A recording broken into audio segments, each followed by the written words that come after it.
Bonjour tout le monde, que le Seigneur nous bénisse abondamment et je prie que la paix du Seigneur soit avec tous.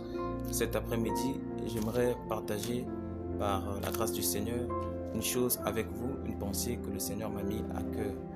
Donc c'est quelque chose que je lisais, mais le Seigneur m'a inspiré autrement. J'aimerais aussi que vous puissiez écouter cela, que vous puissiez aussi le savoir. C'est très important. Donc je lisais dans le livre de Néhémie à partir du chapitre 2. Je lirai juste le verset 2 jusqu'au verset du verset 2 jusqu'au verset 5. Le roi me dit: pourquoi as-tu mauvais visage? Tu n'es pourtant pas malade. Ce ne peut être qu'un chagrin de cœur. Je fus saisi d'une grande crainte et je répondis au roi: que le roi vive éternellement. Comment n'aurais-je pas mauvais visage lorsque la ville où sont les sépulcres de mes pères est détruite et que ses portes sont consumées par le feu? Et le roi me dit: que demandes-tu? Je priai: que demandes-tu? Je priai le Dieu des cieux.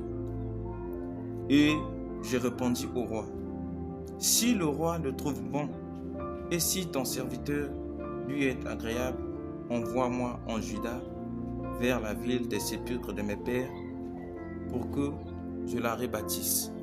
Alors ici, comme nous avons lu, nous avons vu que c'est Néhémie voulant aller pour rebâtir la muraille de Jérusalem qui était détruite. Si vous lisez dans l'entame de ce livre, c'est-à-dire au chapitre 1er, vous allez certainement comprendre de quoi il s'agit, parce que la muraille de Jérusalem était détruite et il fallait quelqu'un pour s'élever, pour aller reconstruire, pour aller rebâtir. Et c'est ce Néhémie qui s'était levé, il a eu le courage, il voulait aller rebâtir. Mais pour cela, à partir du chapitre 2, c'est là où il vient pour demander au roi la permission. Et quelque chose de très étonnant, en demandant, d'abord quand il paraît devant le roi, il avait un visage très triste et le roi lui demande: mais finalement qu'est-ce que tu as? Je t'ai jamais vu dans cet état. Lui, il était échanson du roi, c'est-à-dire que c'est lui qui mettait du vin dans la coupe du roi. Et le roi lui demande: qu'est-ce qui ne va pas? Mais tu n'es pas malade, mais tu es dans cet état, je ne te comprends pas.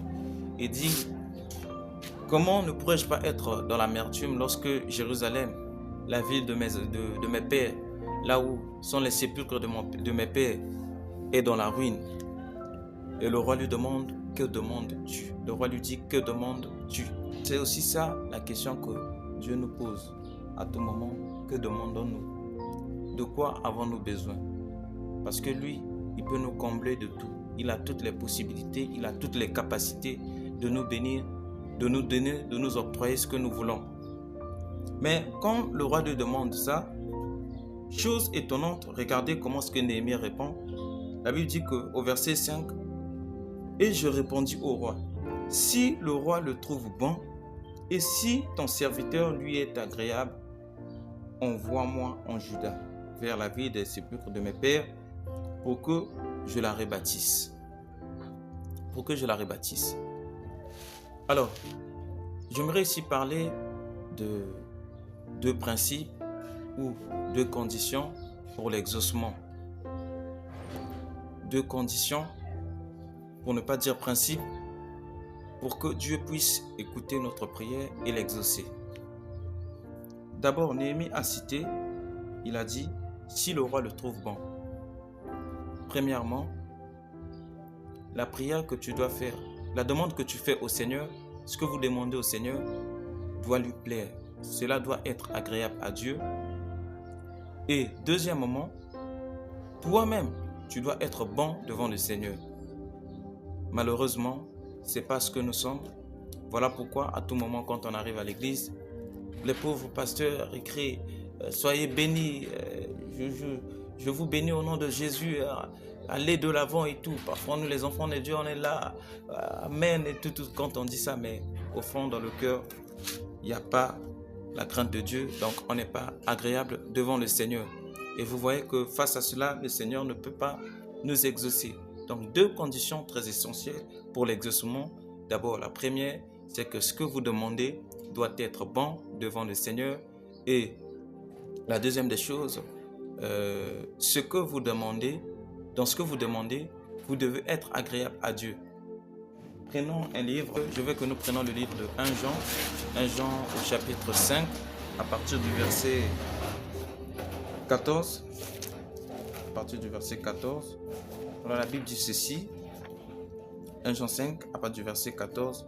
Nous avons auprès de lui l'assurance que si nous demandons quelque chose en sa volonté, il nous écoute. Ce que nous demandons, cela doit être dans la volonté de Dieu. Si cela n'est pas dans la volonté de Dieu, vous êtes d'accord avec moi qu'il n'y aura pas l'exaucement. Voilà pourquoi notre frère Néhémie, en son temps, il a dit « Si le roi le trouve bon ». Dans ce contexte, regardez le roi comme la figure de Dieu, l'illustration de Dieu. Donc ce que nous demandons doit être bon devant Dieu. Cela doit être conforme à la volonté de Dieu. C'est alors que vous aurez l'exaucement. Deuxièmement, celui qui demande la chose doit être agréable. Alors je vais vous illustrer ça. Alors je veux que vous preniez avec moi le livre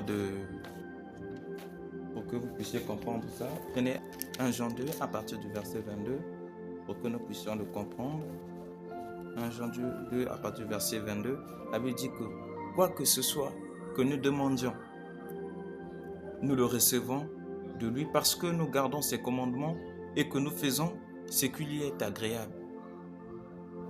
Vous voyez?